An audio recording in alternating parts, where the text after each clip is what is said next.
जय हिंद दोस्तों, मैं जितेंद्र भारतीय स्वागत करता हूं आज के इस वीडियो में। दोस्तों, इस वीडियो में हम प्रकाश के वर्ण विक्षेपण पर चर्चा करेंगे। तो आइए देखते हैं प्रकाश का वर्ण विक्षेपण क्या है। तो सबसे पहले जान लेते हैं वर्ण विक्षेपण होता क्या है। जैसा कि आप देख पा रहे हैं, वर्ण विक्षेपण दो शब्दों से मिलकर बना है, वर्ण और विक्षेपण। वर्ण और विक्षेपण, जिसमें वर्ण का तात्पर्य होता है रंग। वर्ण का मतलब रंग। वर्ण का वैसे मतलब तो कई होता है, लेकिन यहाँ पर वर्ण का मतलब क्या होगा? रंग होगा। और विक्षेपण का तात्पर्य है अलग अलग होना। अलग अलग होना अर्थात आप कह सकते हैं रंगों का अलग अलग होना ही क्या कहलाता है? वर्ण विक्षेपण कहलाता है। तो आइए देखते परिभाषा इसकी क्या बन जाएगी। तो आप कह सकते हैं कि जब श्वेत प्रकाश अपने अवयवी रंगों में विभक्त हो जाता है या विभक्त होने की प्रक्रिया को हम क्या कहते हैं? वर्ण विक्षेपण कहते हैं। या आप कह सकते हैं कि श्वेत प्रकाश के अपने अवयवी रंगों में विभक्त होने की प्रक्रिया ही क्या कहलाती है? वर्ण विक्षेपण कहलाती है। जैसे हम लिख सकते हैं कि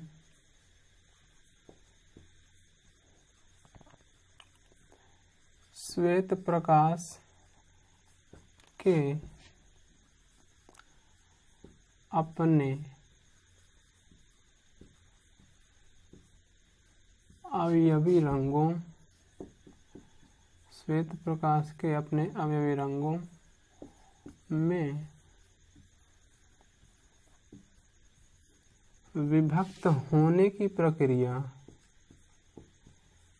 विभक्त होने की प्रक्रिया ही क्या कहलाती है? वर्ण विक्षेपण कहलाती है।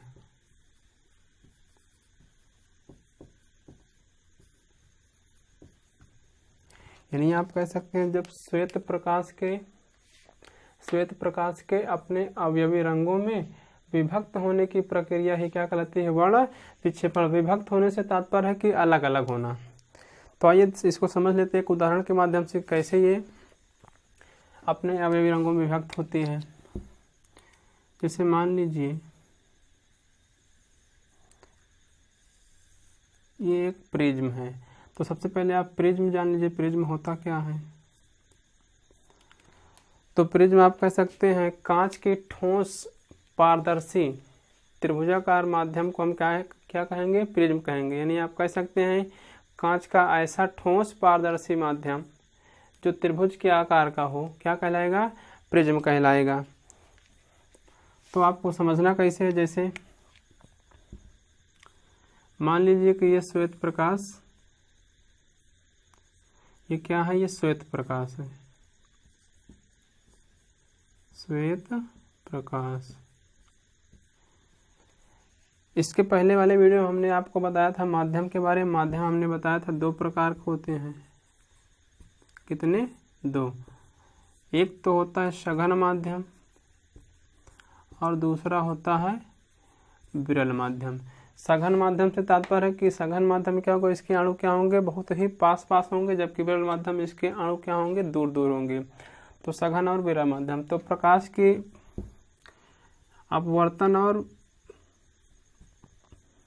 अपवर्तन में आपको बताया गया कि सघन माध्यम यानी प्रकाश किरण क्या होती है? दोनों माध्यमों में जब गति करती है तो ये थोड़ा सा क्या होती है?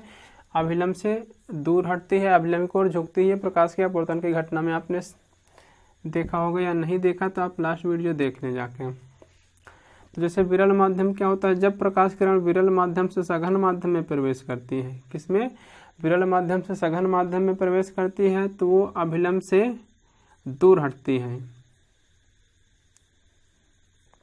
विरल माध्यम से सघन माध्यम में प्रवेश करेगी तो अभिलंब की ओर क्या होती है? झुकती है। यानी आप कह सकते हैं कि जब प्रकाश किरण विरल माध्यम से सघन माध्यम में प्रवेश करती है तो वो क्या होती है? अभिलंब की ओर क्या होती है? झुक जाती है। और जब प्रकाश किरण सघन माध्यम से विरल माध्यम में प्रवेश करेगी तो अभिलंब से क्या होगी?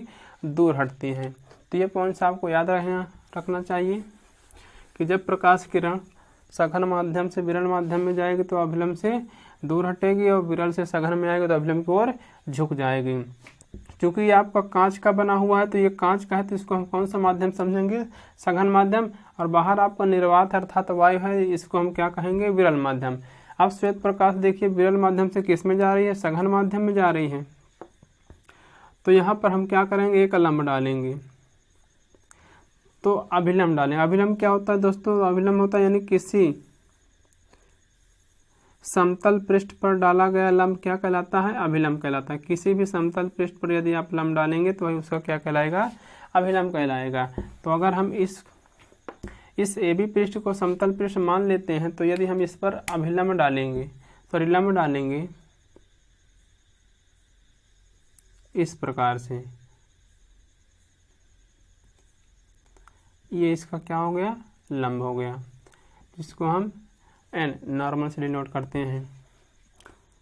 तो चूंकि आपको पता है, अभी बताएंगे, जब श्वेत प्रकाश या प्रकाश किरण विरल माध्यम से किसमें, सघन माध्यम में प्रवेश करती तो क्या होता है, अभिलंब की ओर झुकती है। प्रकाश किरण को तो जाना चाहिए था सीधा कुछ इस प्रकार से, लेकिन वो सीधा ना जाकर क्या होती है, अभिलंब की ओर झुक जाएगी ऐसे, और ये सीधा ऐसे निकल जाएगी। और फिर उसके बाद क्या होता है, ये पूरा अंदर कौन सा माध्यम, सघन, चूंकि ये कैसा है, ठोस है। पहले ही बता दिया कि कांच की ठोस त्रिभुजाकार यानी कांच का, पारदर्शी कांच का ठोस त्रिभुजाकार आकृति क्या कहलाती है, प्रिज्म। तो ये पूरा ठोस है, तो ठोस क्या है, ये पूरा का पूरा जब प्रकाश किरण सघन माध्यम में गई और सघन से जो ही वो फिर से पुनः विरल माध्यम में आना चाहिए, तो आपको फिर पता है ये आपका AC को यदि हम समतल पृष्ठ मान लें और इस पर क्या डाल दें, अभिलंब डाल दें, एक लंब डालेंगे तो ये क्या है, ये मान लीजिए कि इस पर ये हो गया लंब। तो प्रकाश किरण को तो जाना चाहिए था कैसे, इस प्रकार सीधा गुजरना चाहिए, लेकिन चूंकि नियमानुसार जब विरल सघन माध्यम से विरल माध्यम में प्रकाश प्रवेश करती है तो क्या होती है, अभिलंब से दूर हटती है, मतलब वो क्या होगी, थोड़ा सा विचलित हो जाएगी कुछ इस प्रकार से ऐसे। और इस विचलित होने के साथ साथ वो क्या होगी, अपने 7 अवयवी रंगों में विभक्त हो जाएगी।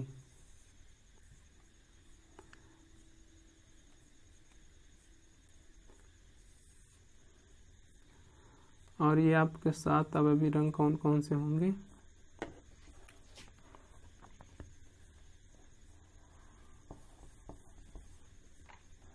ये 1 2 3 4 5 6 7 7 अवयवी रंगों में क्या हो गई, विभक्त हो गई। यानी आप कह सकते हैं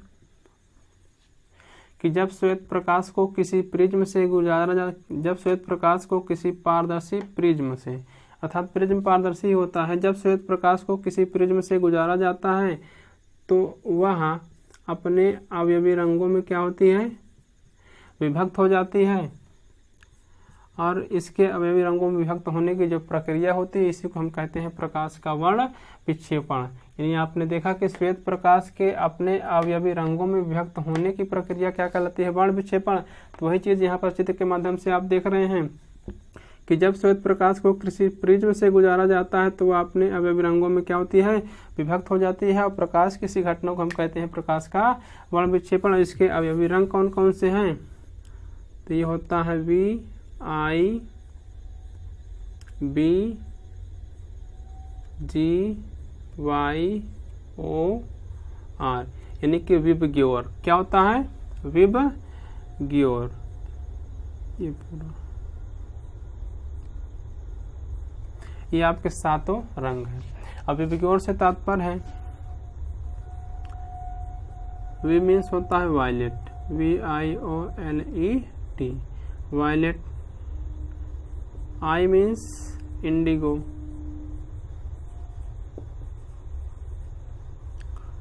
B means blue, BLUE, blue, और G means green, GREEN, green, Y means yellow, YELLOW, O means orange, ORANGE, और आपका लास्ट में आता है R मीन्स रेड।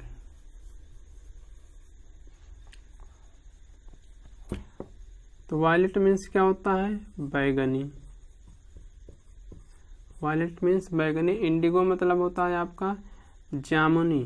क्या होता है? जामुनी। ब्लू नीला, ग्रीन हरा, येलो पीला, ऑरेंज नारंगी, और रेड लाल। ये सातों रंग होते हैं। तो आपने क्या देखा कि जब श्वेत प्रकाश को किसी प्रिज्म से गुजारा जाता है तो वह क्या होता है? अपने अवयवी रंगों में विभक्त हो जाती है। प्रकाश की इसी घटना को हम क्या कहते हैं? प्रकाश का वर्ण विक्षेपण कहते हैं। और इसमें एक शब्द आता है स्पेक्ट्रम। क्या आता है? स्पेक्ट्रम।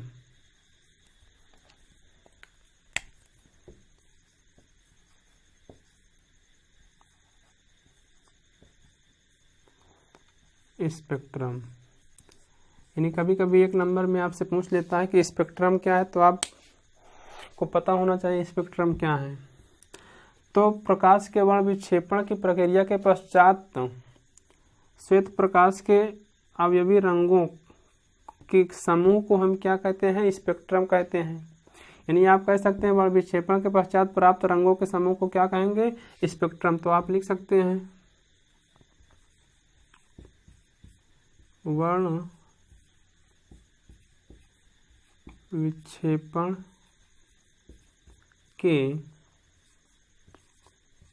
पश्चात, वर्ण विक्षेपण के पश्चात प्राप्त रंगों के समूह को क्या कहते हैं? स्पेक्ट्रम कहते हैं। क्या कहते हैं? स्पेक्ट्रम कहते हैं। यानी कहने का मतलब ये कि वर्ण विक्षेपण की प्रक्रिया के पश्चात जो हमें 7 रंग प्राप्त होते हैं, इन्हीं रंगों के समूह को हम क्या कहते हैं? स्पेक्ट्रम कहते हैं। और ये 7 रंग कौन कौन से हैं? विबग्योर यानी कि सबसे नीचे क्या होता है? वायलेट यानी कि बैगनी। उसके बाद क्या होता है? इंडिगो यानी जामुनी। उसके बाद क्या होता है? ब्लू यानी नीला। उसके बाद ग्रीन अर्थात हरा। फिर उसके बाद येलो मीन्स पीला। उसके बाद ऑरेंज मीन्स नारंगी। और अंत में क्या होता है? रेड मीन्स लाल। यानी सबसे, अगर आपसे पूछा जाए कि वर्ण विक्षेपण की प्रक्रिया में सबसे शीर्ष यानी कि ऊपर रंग कौन सा होता है, तो आप बताएंगे रेड यानी लाल। और सबसे नीचे कौन सा होता है? तो वायलेट यानी बैगनी। तो यहाँ पर आपको कुछ नोट पॉइंट्स याद रखने हैं। नोट पॉइंट्स नंबर 1 आपको याद रखना है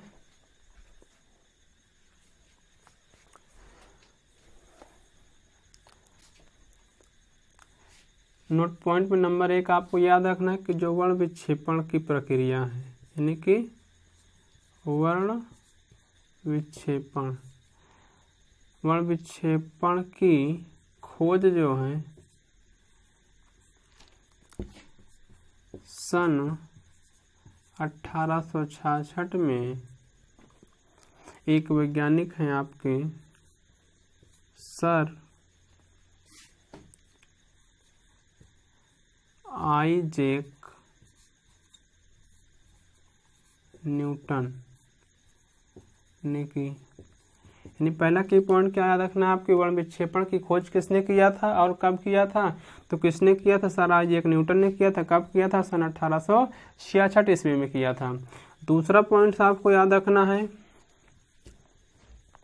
एक प्रश्न आपसे यहाँ से पूछ लिया जाता है कि किस रंग के प्रकाश का विक्षेपण सबसे अधिक होता है। तो आप देख पा रहे हैं विक्षेपण सबसे ज्यादा किसका हुआ है, यानी सबसे ज्यादा किसका स्कैटरिंग हुआ है, सबसे ज्यादा कौन प्रकीर्णित हुआ है, विक्षेपित हुआ है, तो ये वायलेट मीन्स बैगनी।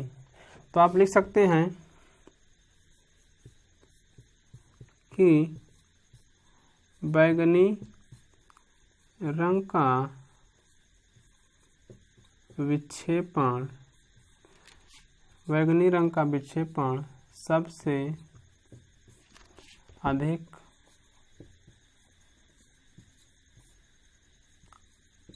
तथा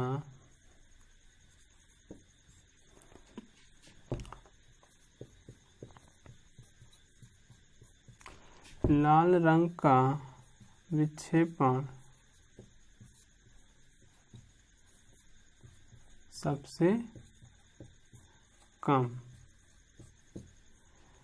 यानी बैंगनी रंग का विक्षेपण सबसे अधिक और लाल रंग का सबसे कम, यानी शीर्ष पर जो रंग है उसका विक्षेपण सबसे कम हुआ है, जबकि बैंगनी रंग का विक्षेपण सबसे अधिक हुआ। तो यहाँ पर आपसे पूछा जाता है कि बैंगनी रंग यानी किस रंग का विक्षेपण सबसे अधिक होगा, तो ऑप्शन में दे देगा बैगनी, लाल, नारंगी, पीला। तो आप किस में टिक करेंगे? बैगनी में। और यदि मुझे किस रंग का विक्षेपण सबसे कम होता है, फिर आपसे दे देगा ऑप्शन लाल, नीला, हरा, पीला, फिर आप किस में टिक करना है? लाल में। ये दोनों तो बिल्कुल रहेंगे, बैगनी और लाल रहेगा ऑप्शन में। तो इसी में आपको डाउट रहता है कि बैगनी वाला ज़्यादा है कि लाल वाला ज़्यादा है। तो याद रखना, विक्षेपण की अवस्था में बैगनी रंग में ज़्यादा होता है और लाल में कम होता है। तीसरा पॉइंट आपको याद रखना है कि बैगनी रंग का विक्षेपण तो सबसे अधिक होता है, लेकिन बैगनी रंग की जो तरंग दैर्ध्य होती है, तरंग दैर्ध्य सबसे कम होती है।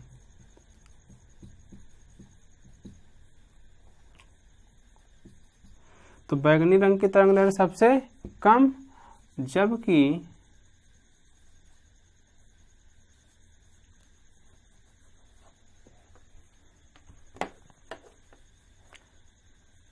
बैंगनी रंग की तरंग दैर्ध्य कम तथा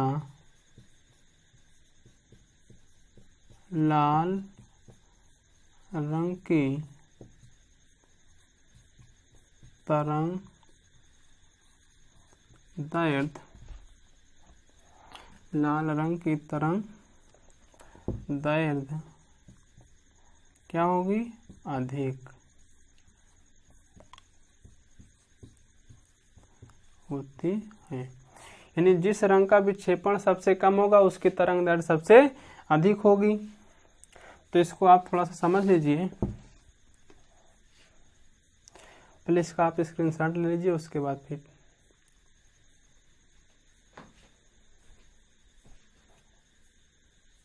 तो आपने स्क्रीनशॉट ले लिया होगा। तो आइए देखते हैं कि विक्षेपण और तरंग दैर्ध्य में क्या अंतर है, यानी कि क्या संबंध है। विक्षेपण और तरंग दैर्ध्य, यानी कि जब विक्षेपण अधिक होगा तो तरंग दैर्ध्य, विक्षेपण अधिक तो तरंग दैर्ध्य कम। यानी जिस रंग का विक्षेपण सबसे अधिक होगा उसकी तरंग दैर्ध्य सबसे कम होगी, और जिस रंग का विक्षेपण सबसे कम होगा उसकी तरंग दैर्ध्य सबसे अधिक होगी। तो ये दोनों में आपको अंतर समझना। जैसे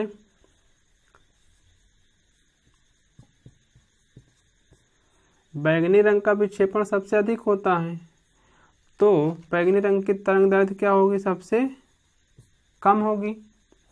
और लाल रंग का विक्षेपण सबसे कम होता है, बैगनी रंग का विक्षेपण सबसे अधिक, बैगनी रंग का विक्षेपण सबसे अधिक, तो इसकी तरंग दैर्ध्य क्या होगी? कम। और लाल रंग का विक्षेपण सबसे कम, तो इसकी तरंग दैर्ध्य क्या होगी? अधिक।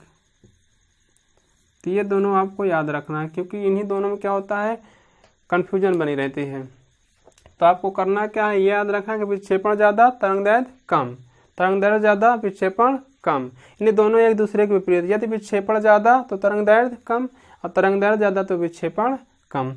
एक पॉइंट और आपको याद रखना इसमें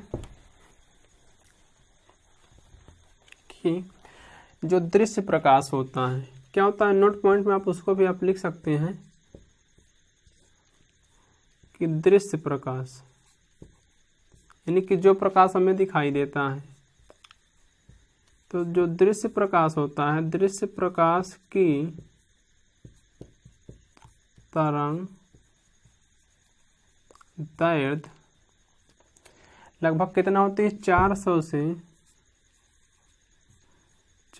से 800 नैनोमीटर होती है।